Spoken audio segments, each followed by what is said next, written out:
to another episode of The Good, the Bad, and the Ugly, movies about great things, terrible things, and all things bloody. I am your host, Noah, and with me forever is Ryan. Where's the hand? There you go. Yeah, there it is. And Vince, our own Vincent Price, if you will.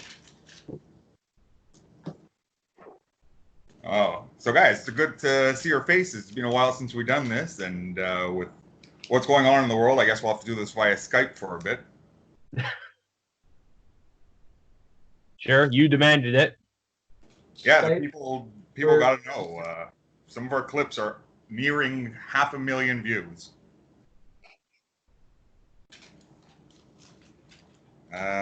Cool. So, Ryan, since you picked the movie this week, why don't you give us a little info on it?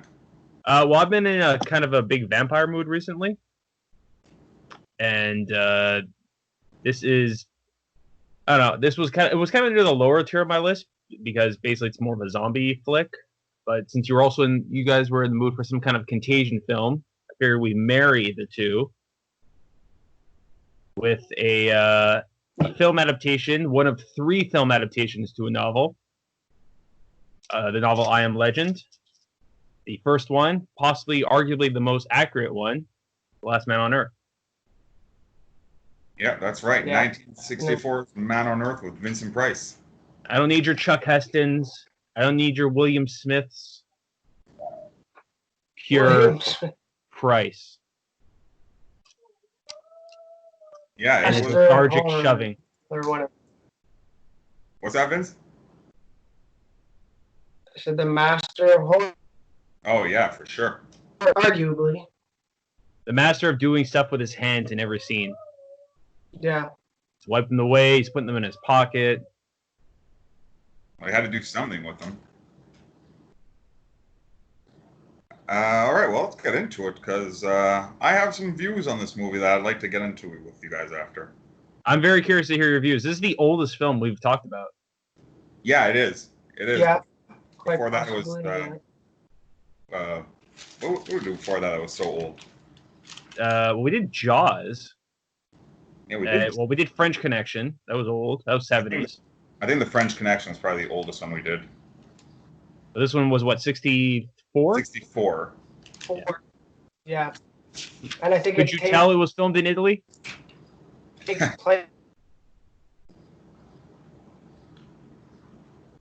Under Siege. Yeah, it was weird.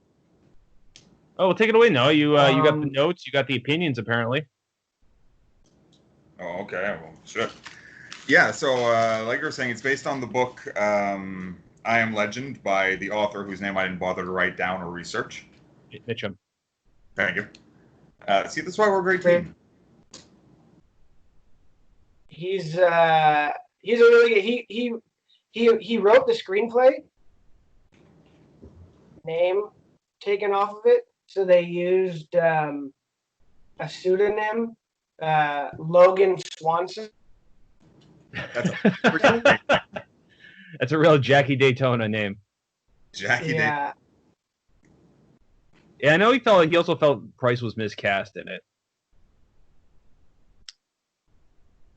You think? He felt it. I don't know. I didn't mind it. You got to spend a lot of time with whoever's playing him, and I don't know. Price has the charisma to hold your attention that long. Well, because it was originally. And Hammer films were, but then because of British censors and stuff, they then the rights were sold to an American company, and then it ended up being released through AIP America, which I think was I don't know if he was there at the time, but Roger Corman, movies. But yeah. That was a lot of information that came out seamlessly.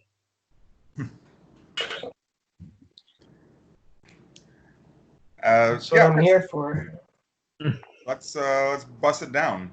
So the movie opens up on sunset in an empty town with some dead bodies strewn about the grounds.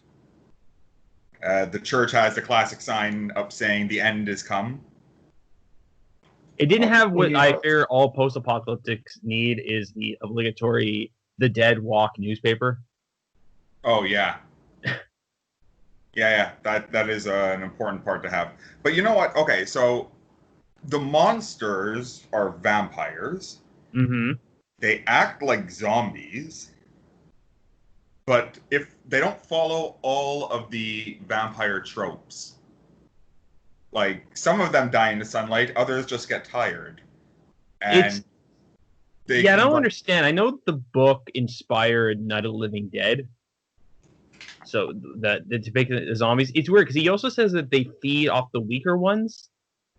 Yeah, so they're eating other vampires, but they don't require blood, and they can walk through people's houses without having to be invited in. Well, I know the book is. It's interesting because one of the big changes from the book to the screen is, well, besides the name, he's in the book he's Neville, Robert Neville, and he's not a scientist. He's just like a plant worker. So his idea of trying to deal with science is just shit he's learned and he's trying to figure out for himself. So like the whole idea, like trying to figure out the science behind like the reflection and like the garlic allergy, like some of them are simple like allergies.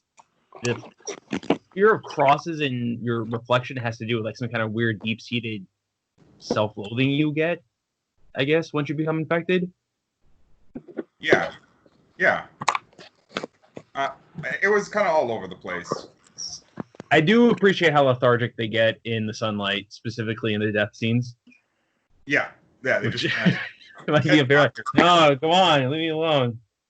and they couldn't bear to see their reflections in mirrors. Mm-hmm. But that implies they still have reflections. They're just so appalled by their ugliness that they can't look at themselves. Yeah, it's like, you know, some weird, and they die, and they, you know, they are dead, but you got to destroy the bodies because if you don't burn the bodies, they will just rise again. Yeah, yeah, right. Because yeah, Vincent Price has garlic all up on his doors. He's been alone, by the way, for 3 years. Yeah. Self-made calendars. Yeah, self-made calendars. He's got a generator. He's got good stores of food, garlic on tap. Although he doesn't eat to enjoy food, it's just fuel. Yeah, that's right. He tosses that oatmeal pretty lethargically. Mm. Also, he's become a master steak maker. He's got that thing down to a science, telling you that it's a deep or a wide enough. I don't even know what a wide enough diameter that it'll tear them apart instead of letting them regenerate. For a split second, I thought you were talking about the food steaks. Oh, I was like, I don't recall him grilling at all. not once. Got a few cows in the backyard. And so he seems to spend his days driving around, tossing dead bodies into that fire. Those were real bodies, by the way. The pit. That Yeah. in his driveway, he to look authentic, he wanted them to be actual actors, not dummies. That's why when you see me put them in the trunk, he's very like gentle. Yeah, he was. It also looked like he was struggling to pick up the dude. Yeah. And it's weird because he was like, "Oh, I'll come back for all the other corpses along the way." And I'm like, "Guy, you have a station wagon. You could throw all the corpses in there. There's those army trucks everywhere." And I'm like, that could easily fit like 60, 70 bodies. He really lucked out having a station because that was just his car pre the apocalypse. Yeah. Like, I guess I can understand he stays in the same house because he's like, well, it's you only you can fortify it enough. You don't have to do any extra, but I don't know. Like I said, it's a matter of convenience that worked out. Yeah. Yeah, spends most of his days doing dead body disposal. And Necro, please don't flag this shit and take it down. If we're not playing the song, I think we're okay. Yeah. And my favorite shot is the often used, especially in the montage, Vincent Price hammering. Yeah. Oh yeah, yeah. It's like, I really like when he has the gas mask on and he's just chucking the bodies. Yeah, chucking those dummies into the pit. Yeah, I love that montage too of him just like staken vamps who he's like jostling awake. They're not even sleeping in like crypts or anything. They're just passed out on floors places. Well, it's weird because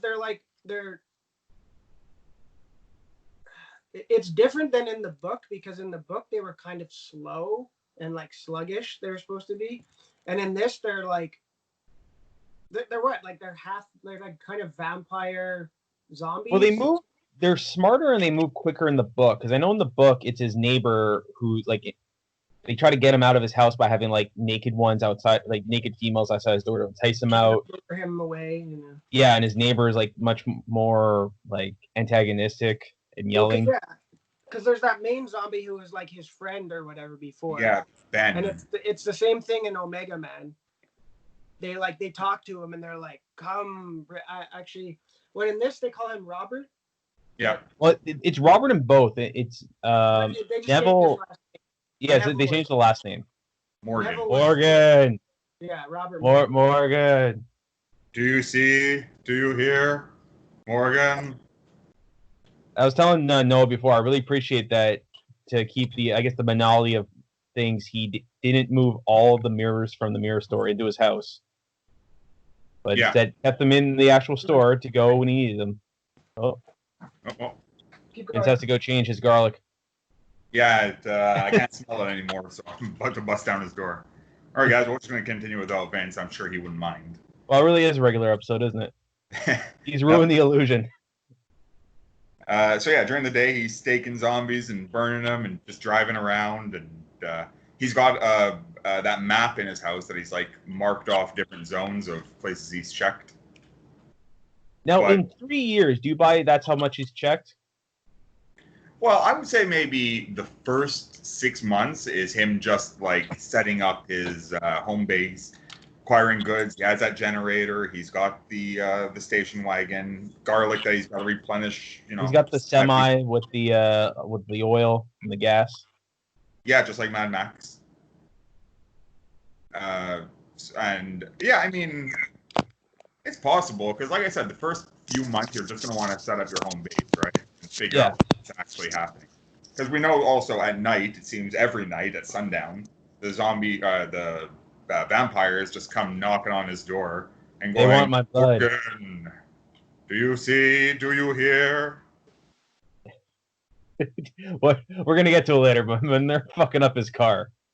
Yeah, that was amazing. Yeah, he just spends his night. Oh, yeah, all the vampires are wielding like 2x4s and sticks, like some kind of undead hacksaw Jim Duggan. Hello. Like I saw that and I'm like, wait, are they zombies? Like, did they just die with these things in their hands and now they can't? Well, like he says, they're slow they're not bad individually. They're weak, but get a group of them. Yeah, you're in trouble. That seems always how it goes in zombie things, eh? Like, one-on-one, people can seem to survive. Oh, yeah, he also listens to big band jazz music. Nice. Try to drown out the groans. The with moans. some brandy. Yeah, or he'll just take a nice nap. Yeah, he likes to nap, all right. Big napper. So what? The next day he's too depressed or hungover or something to steak make. So he goes to visit his dead wife in the mausoleum. Verge. Okay, I got questions about that mausoleum. Yeah, hit me. So they establish later on that no one's getting burials. They're burning all the bodies. Yeah, because that's the best way to deal with the spread of the infection. Yeah, but he doesn't burn her because he thinks it's all hooey that that the dead are rising. But then they do rot. She does come back because of this. Yeah. So did he after? I guess he must have staked her. Did he get a coffin made for her? Because it seemed like they had a whole funeral set up for her, and her name was in that etched into the coffin. Yeah, I had questions about that too, because in my head I'm like, because at first when we watched it, I was like, oh, it's just his dead wife, and she died, so sad. Oh, Verge. Verge. Then it was, I was thinking, okay, maybe he staked her, like you said, and put her in there. But then, as I was watching the end of the movie, I'm like, did he just put her dead body, like her reanimated dead body, in there and sealed it? Oh, And fuck, that's dark. alive? I don't know. I had a lot. Like I said, I had a lot of feelings about this movie. Yeah. I did Did find you it very like- charming though, on the whole, like old Hollywood. I don't know. There was a charm to this film. It wasn't actually it was filmed in Italy. He was the only American actor in it. Yeah, it very much had a spaghetti western kind of feel to it. Because it was cheaper to shoot in Rome, so he's the only American actor. I think they were speaking English, like they might have been like phonetically saying the lines, but they were dubbed over with. Yeah, this is back in the day. Everything was dubbed. Yeah. ADR everything. Which was pretty seamlessly done. I didn't like catch it. Like I didn't catch bad lip flaps at all. No, Yeah, except for his daughter. His like, Daddy. That's Daddy! all right. All right. Well, we'll get to it. But fuck, I'm jumping ahead. But she's like, I'm blind. I'm blind. I'm like, yeah, just let her know you're right there and you love her. They're talking about her like she's deaf. Yeah, they're just ignoring her. Yeah. Okay. So he goes to visit his dead wife, and then he passes out or just gets tired from crying, and then it's nighttime all of a sudden. And he goes home, which is weird. Like, why didn't he just? Because the mausoleum was locked. Why didn't he just wait in the mausoleum? Yeah. I don't know. He's worried about them like messing up his car, and he's gonna like have to spend the day walking home. But they're gonna mess up his house. I mean, we got to see that great action sequence. Oh yeah, right. Vincent Price taking on 3 zombies. Yeah. Oh yeah. Yeah. Lethargic shove. Yeah, it was very much that like the old Hollywood fight scenes of like just a tussle, a very shove. Kind of like haymakers. Kinda, yeah. Yeah, haymakers for everybody. Over exaggerated punches. Also, good jacket. That music was so good. Like all the music's really good. The orchestral vocals being done, like the harmonies. Yeah. It's very cool. Vince, I was thinking you should definitely use that for some kind of a sample. Oh yeah, I already, I'm way ahead of you, buddy. Yeah, I don't Last Beat on Earth. The Last Beat on Earth. That'd be a cool title for it. But so yeah, he gets home and then he spends the rest of the after like fighting his way through the zombies in front of his house. And then he spends the rest of the night watching home movies and clown and like the time of the circus. And it's just hilarious because I was like, at first I was like, who's shooting these? Because it cuts between pretty good like footage of his family with a lot of coverage, and I was like, especially in the stands of the circus and like stock footage of circus animals. Yeah. And at first I was like, why? What weird like professional angles to shoot your family up. But later on at the party, in the flashback, we see him shooting from a high angle. Yeah. So I'm like, all right, I guess he does take a lot of effort into how he shoots things. Well, it was the new technology at the time, right? You want to do it right. Yeah. Yeah, and the zombies fuck up his car. Yeah, that was awesome. That scene was great. There was that one zombie carrying like the seats out of the car. Yeah, great, wait, yeah. Wasn't that later? Oh yeah, that was later. Sorry, we're getting ahead of Like ourselves. that's near like the end. Yeah. No, that's there because that's when he has to drive up, and he doesn't have time to get into the garage, so he just leaves the car there and like runs into the house with his mirror.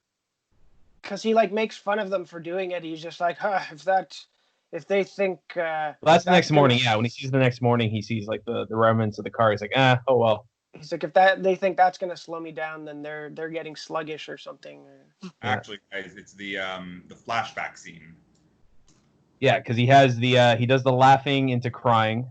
Yeah, that classic trope. And then it's wavy lines everywhere, Wayne's World style, and then it's a flashback to that day's birthday. And then it's just it's several minutes of Vincent Price being wrong until he's right. Yeah, essentially, his coworker Bill Ben. He's like a little brother to me. Yeah, and the girl kept calling her Uncle Ben, and I'm like, well, or is that his brother? But I was the same thing when I was a kid, where you had parents, like friends of your parents, who you just called uncle. Yeah. Ben. Well, it says here Ben Cortman, so I think they were just. Yeah, he said he was like his little brother. Yeah. Yeah, and Ben's basically telling him, careful, there's a plague coming, and It's coming on the wind. No, it's not. Wind blows it, coming from Europe. And then basically Vincent Price is like, that's crazy talk. You're being crazy. Don't be crazy. And then oh wait, it was true. The plague. Oh, and then Ben's also like, it's turning people into vampires. I was like, all right, like you had me on the plague, dude, but vampires. I'm on Vincent Price's team now. It's like that's pretty specific, like. The dead walk. They're allergic to garlic. Yeah, and then that's right. We see Ben and Vincent Price working at the lab together. And Ben's like, yo, we got to make a vaccine. And I don't remember why the boss was like, no vaccine or something. He's an anti-vaxxer. Ah, that's why. He's also possibly a robot. Yes, I saw him with his very robotic-like movements. Or as they call them in Hollywood, a bad actor. Oh, just a bad actor, is it? So then what? In the flashback, we see the governor make a speech on TV about, everyone stay at home, and if you're infected, call them, the army? Is that Which, it? I mean, shit move on Vincent Price, who's like knowingly living with at minimum one person, but most likely two people infected. And he's like, yeah, okay, well, I'm still just going to go to work, and don't tell anyone that everyone's sick. Yeah, that's right. That's when the daughter has gone blind from this plague, and she's reaching for the parents, mommy, and they're clearly just avoiding her, like not reassuring her, not like giving her hand to grab. And yeah, they talk in front of her like she's not there. But maybe she is deaf because the daughter isn't like, oh, good, mom, you're nearby talking shit about me here. Whatever. So that was like really weird. And yeah, the wife is clearly sick too. She's like, oh, I'm not feeling well, but get up. I'll get up and you go read your papers to relax. And then he leaves, and then she's like, and she looks like, I don't know. Did you guys watch the color version? I watched the black and white version. Okay. Black and white, free on YouTube, guys. So go watch it there. Yeah, well, it's in the public domain. So. Yeah. But I Did you watched watch the colorized version? I watched the color version, which was it was okay. Didn't add that much to it. Maybe for that like one shot of blood in the movie. Yeah. Yeah, did it look like pea soup? Like not pea soup, like tomato soup blood, or? I don't remember because it was done. It was done with it was like colorized by AI, by artificial intelligence. So it's just like the color would be like better in some scenes, and then like when you'd move around, it would be like. I saw that one. Kind of weird because I watched a little bit of the color version just to jump around, and it looked kind of like weirdly inconsistent. And I was like, well, it was shot in black and white. If I'm gonna watch an old film, I want to watch an old film. Yeah. I mean, I'd seen this before, like years ago, so I'm just like, okay, let me watch this colorized version. Have you seen all three versions, Vince? I've seen this. I saw Omega Man in a film class that I took a few years ago, and then I saw I Am Legend. I don't think I've ever seen Omega Man like begin to end. It's pretty good. It's decent. It's a little more, I guess, fleshed out with it. It's cool. It's because it's Charlton Heston. There's some cool scenes of him like driving around downtown. And then, I'm sorry, Charlton Heston? That's it, Charlton Heston. I sure heard Carlton too, actually, but I didn't want to say anything. Maybe I said Charlton Heston. But Charlton Heston sounds hilarious. Yeah, guys, people watching, go ahead and make fan art for this episode by putting Carlton's face on Charlton Heston's body in any movies you can. It takes a lot of the message of the first like interracial kiss on like film out of it, but yeah. Well, sorry, I'm so tired. No, whoa, calm down, Vince. Not originally, but at one point, Richard Matheson had said, the author of it, because he loved Vincent Price in most movies, but he just thought he was miscast in this. But he said later he thought that Harrison Ford should have starred in it, and it should have been directed by George Miller from Mad Max and Road Warrior. And I can that totally could've see been that. Yeah, because interesting. Neville is supposed to be kind of like an every average man. That's sort of. I mean, Ford plays at the best. Yeah. Just like an average guy. Especially for like do extraordinary situations. And he's got that charisma to make you want to spend a whole film with him. Who, Vincent Price or? Well, Vincent Price has that too, and I think he suits this version of the character fine. Especially like his scientist, like every time he goes to look into a microscope, which they made him a scientist in this version just for the exposition. Yes, yeah, the exposition helped move things along quite easily. Here, look in this microscope. What else? Right, still the flashback. He goes to the lab, and nobody else comes in that day because they're scared of the virus. Except for the boss. Especially Ben when he goes to pick him up. Yeah, Ben was like, "Yo, you stay away. You're a fucking vampire too, buddy." I mean, did you have any similar things at the beginning of the whole COVID stuff? Mirrors and crosses. I'm surprised Vince didn't put crosses and garlic mirrors on front of his door. Yeah, everyone knows the corona doesn't want to look at itself. You're a fucking vampire. No, but I don't know. A lot of people in my area, I was pretty sure that they had it just by the way they were just roaming around, drinking blood, always hacking up. A lot of they had 2x4s in their hands. No covering of the mouth. Vince. You see, Vince. Banging on your windows. Lucky I live on the top floor, so. Yeah, penthouse. Well, looking down on everybody. Got a bird's eye view. I want to say how much I really enjoyed the scene where.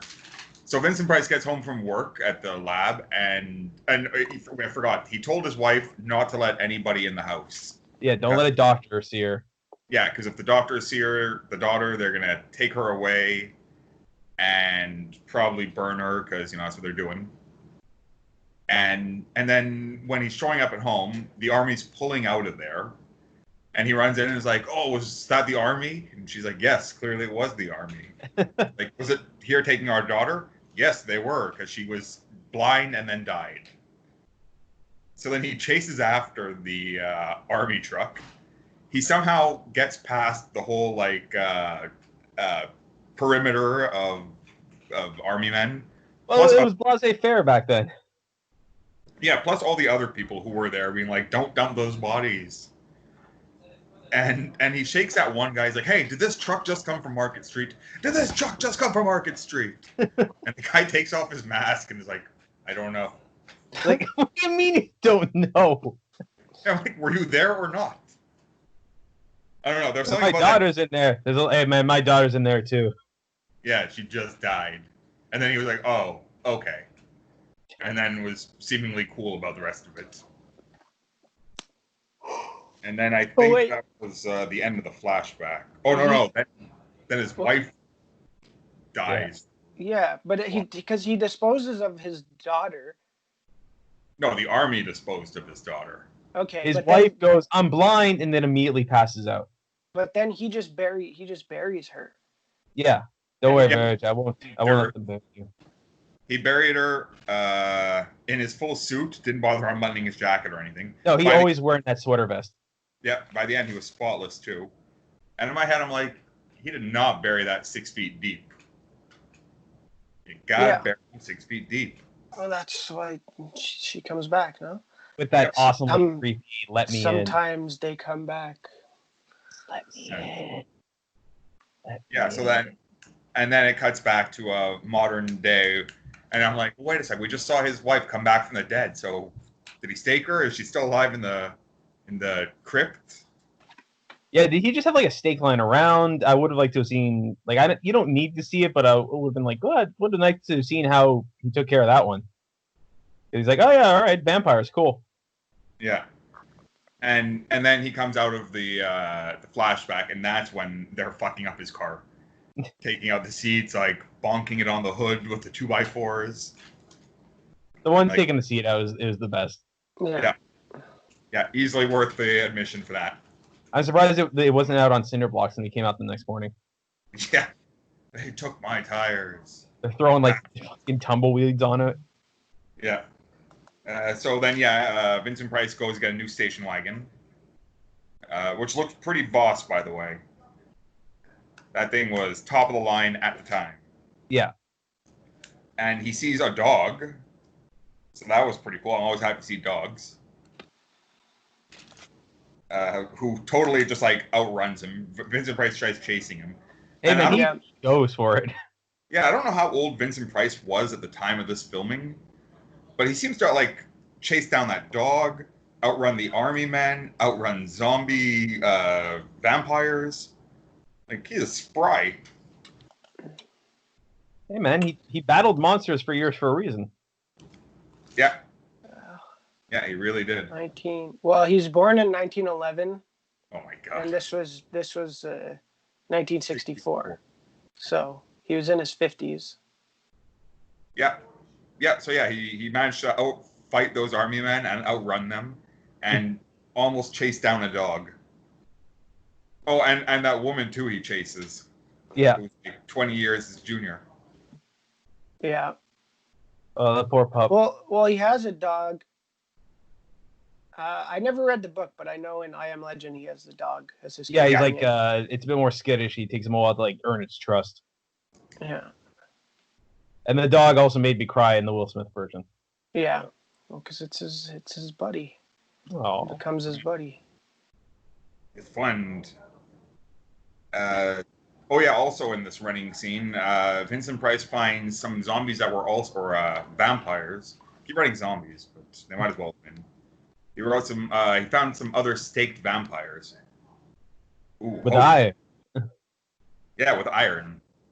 Somebody who was smelting down these iron wrought Fence spears. posts. Yeah. So, that gives him a little bit of hope. And then when he shows up at home, the dog's already there and injured. Or he hears it outside. I don't remember the timeline of it, really. But, yeah, the dog shows up at. It brings him in, Shows up at his cleans him doorstep. up. yeah, bleeding. The dog is injured.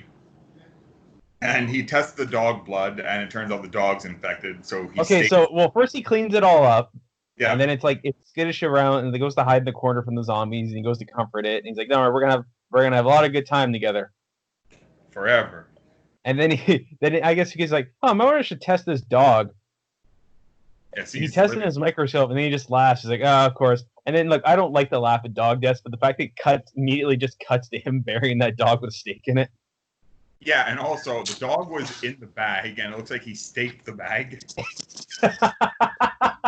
This fight is clearly on the outside, unless he cut a hole when he was burying the dog to leave the stake in there. I don't know. Maybe he didn't want to see the dog die, so he just Oh, he staked the bag and. There's no good outcome for this. yeah. And then he just sinks further into depression and loneliness. Yeah, Then chases down a woman. yeah. Until he sees a woman who just strolled up to him, and he's like, "Oh, you're a human. I know you." And then he chases her down and grabs her, and according to the woman, also hits her.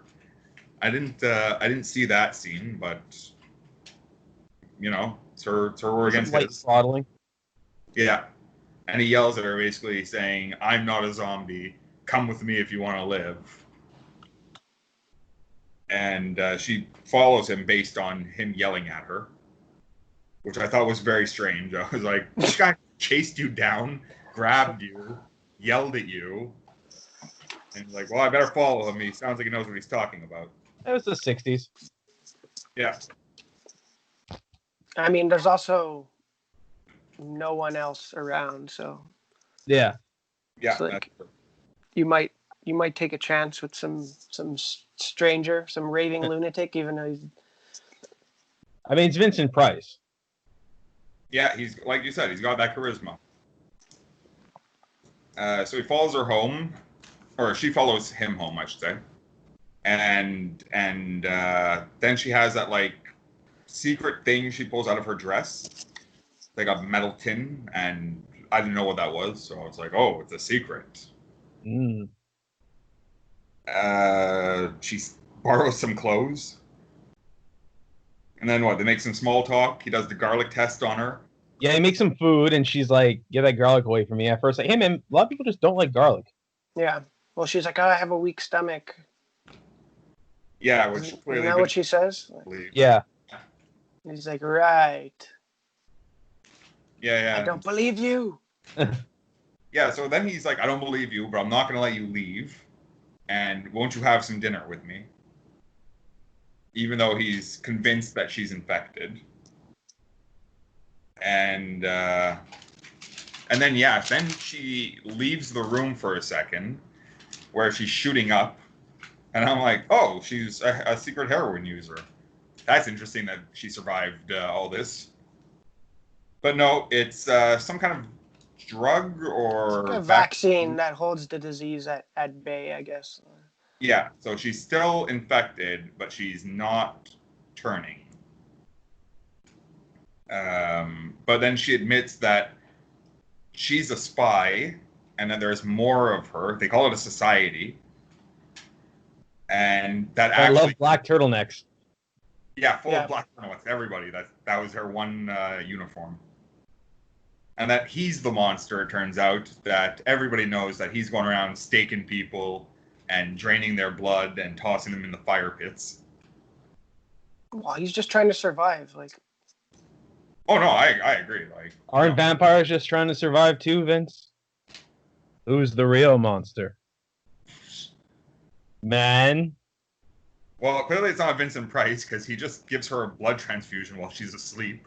Yeah, he also talks about he's possibly immune due to the fact that he was bit by a bat in Panama. Panama, and that may have been infected, so it gave him like antibodies. Yeah. Yeah, to a disease in Europe and Asia. Mm-hmm. So yeah, he gives her a blood transfusion, and then all of a sudden she's cured. She can look at herself and really smell that garlic. She really loves that garlic. Holy shit, like, I thought she was going to eat, like, the raw bulb from the braid. She looked like she was rolling on E. Yeah. Can you smell this garlic? Oh my god. She just starts eating the garlic. Raw. Well, she'll have clean blood, alright? Yeah.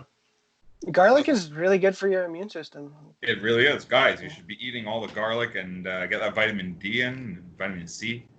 Keep your immune systems up. Yeah, just have a good, like, loaf of garlic bread from Sunny D. And you're good. Yeah. Good for the day. So just then... chew on some cloves of garlic. Yeah, guys, get that garlic. Get Quebec garlic, too. Local farmers. It's important. Are you being sponsored by Big Garlic? No, actually, I would have paid them for this spot.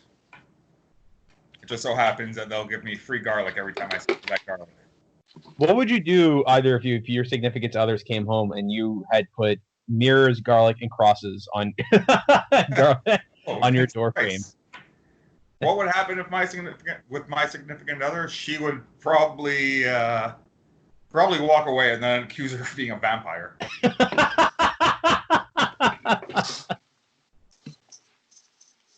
You're a goddamn vampire. That's what you are. You gotta protect this family. Family of one at this point. She's throwing a mirror in front of her face. Ah.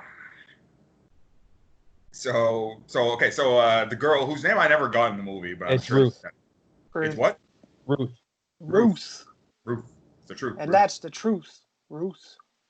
So she's like, okay, well, let me tell the vampires not to kill you, because you can cure them, Vincent Price, with your blood and vampire bites, or bat bites. Mm. And then he's like, no, we'll do it tomorrow. It's not a big deal today. And she's like, no, they're coming tonight, man. He seemed unfazed. He was nonplussed about it. Also, he, despite his things like can't leave garlic, when he went to go test her, he had taken the garlic off the front door. Yeah, and forgot to put it back. Big no. That's right. Allowing And then, Ben to sneak inside. yeah, the army.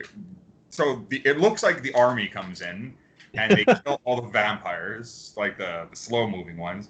But then it turns out that that's the other vampires who haven't turned. So they're helping Vincent Price, but they plan on killing him still. They're like highbrow vampires. Yeah, high elves. Old money vampires. Yeah, so then they chase him to a church, which he outruns the trucks and all the healthy young vamp men. Well, he goes to the police precinct and gets a whole bunch of tear gas. Tear gas, yeah. Oh yeah, that's right. Which he just kind of like not throws, just sort of drops in front of him, and they go off. When I saw him drop the first one, I was like, Vincent, you didn't even try to throw that grenade at them. You couldn't have been bothered to even just like roll it. And then I saw the smoke. I'm like, oh, smoke, tear grenade. But yeah, he ends up getting shot once or twice. Yeah, Ben tries to escape, and they shoot him off the roof. Yeah, that's right. Yeah, that was great when he falls off and he just like he's just like, ugh. He looks like all sad about it and shit. Yeah, that's old Hollywood style for showing somebody's died without having to show them do it. And Vince, he's like outrunning all these guys easily, and they all have like Jeeps and 4x4s and stuff. Well, they're freaks, so yeah, that's how he denounces them. Freaks. Yeah, freaks. While he's at the altar of the church. And these weren't just, as we find out, like their soldiers they sent, their kill squad. They also brought, I guess, their wives and their children. Yeah, because there was that one with their baby who was just wailing. There was two with babies. I was like, what the fuck? Yeah, because then somebody throws one of those iron spears at him, and they corner him in the church. They corner him in the church at the altar. He gives a freak speech. Then he gets javelined. I'm the last man. Yeah. Then he's all sad with Ruth. Then Ruth tells other people it's okay now. The monster's dead. They were afraid of me. The end. Yeah. So it was something. Yeah. Well, because the baby thing was weird because in some versions you just hear it, but in other versions you see the baby and its mother. Yeah, the one I watched, I saw the mother with the baby. Okay. Yeah, she kind of like, yeah, shut up, kid. It's all right. Yeah. All right. Monster's dead now. So yeah, that was The Last Man on Earth. No, you said you had thoughts? Yeah. Well, first, when we put this up later, got to make sure we tag it properly so that we won't get confused about the FX series Last Man on Earth with Will Forte. Yeah. I had thoughts on it that Vincent Price, master of horror, captivating as all hell. He, even in a movie where he's almost by himself throughout the entire movie, he still manages to like really hold my attention. Everything else about the movie I did not like. I mean, maybe it's because I'm too young and I can't keep focus, and I'm just like, oh my god, like let's go, let's see somebody get bitten or something. Throw a pie for God's sakes. But yeah, it was a pretty low budget movie, but yeah, I found it charming. Maybe because I just like the charm of like an old film. Like maybe it's the novelty of it. Yeah, I mean, there were because I've seen it before, and I started watching it a bit late, so there was like scenes I would just like skip through, like while he's just like driving around from place to like going back and forth and driving, just like he's not even talking, and it's just like showing him like doing stuff. What is this? Once Upon a Time in Hollywood? Yeah. See that I can watch. Hour and a half, but I felt like it could have been an hour and 10 minutes. Yeah. Very low budget. Things weren't quite fleshed out, which I complained about through the entire podcast. So I'm not going to go back and rehash them all. But, I mean, it's an old movie. It's the pacing. It's the looks and the camera angles and the style of it, where it's like there were some shots that were like surprisingly well shot, like specifically like the end where it's like high shot of her coming down right between the two words. yeah, like things looked great, but it was not good. It was the lethargic vampires, wasn't it? I don't know. I think it was just everything piled on top of itself. But don't get me wrong, it was a good movie. Like all kinds of plot points were hit. Nothing was kind of left too open. You know, the existential dread of it just kind of being your neighbor or your loved one or whoever. Well, the concept's great for the very. I mean, that's why it's been made 3 times. Exactly. It's like a Body Snatchers situation. Just that good of an idea. Like you can always keep remaking it. Yeah. The idea of like the last man on Earth who isn't alone. Well, George Romero used the basic kind of structure of it. Like it was a big influence on Night of the Living Dead. Night of the Living Dead. Yeah, it's the whole under siege in a house thing. Yeah. Yeah. And just I don't know. I like the I'm always fascinated by the people who like live day by day, just like by themselves. Like his mirrors, how the weird wall of shopping carts at the grocery store. At the grocery store. I get the replenishing the garlic because it would lose its potency. Losing its pungency, yeah. But what about the mirrors? He was like, I have to replace the mirrors, or what? They were smashed. Yeah, okay. Every night. I didn't see. With those 2x4s. They tried to smash the mirror. Okay. Right. Bugs or whatever they were using, like.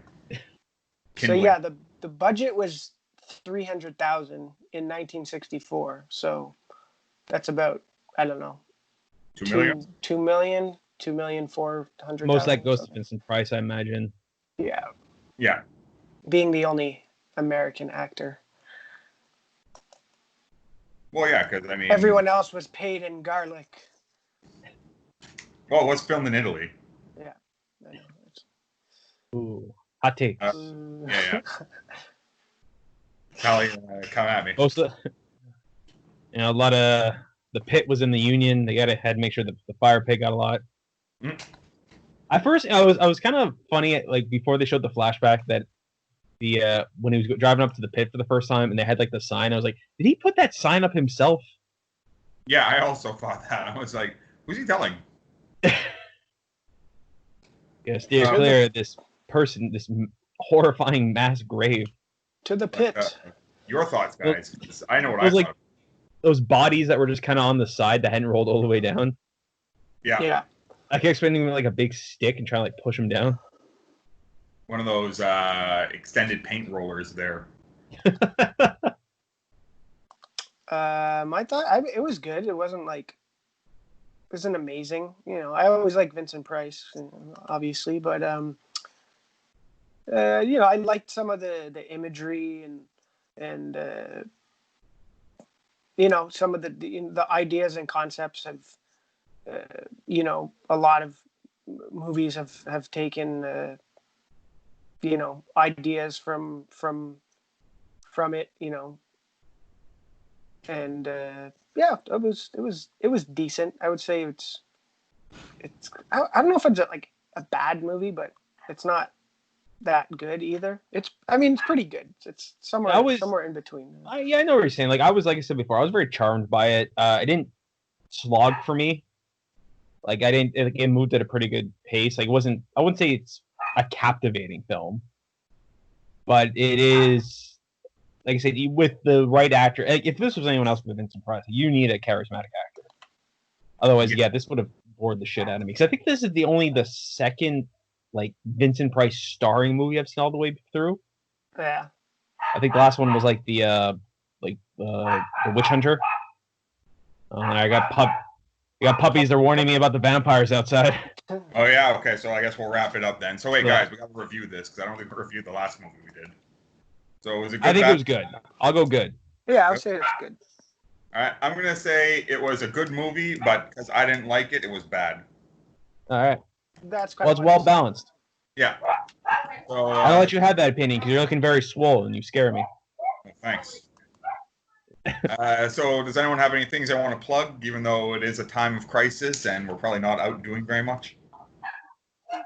I'm gonna be a father soon.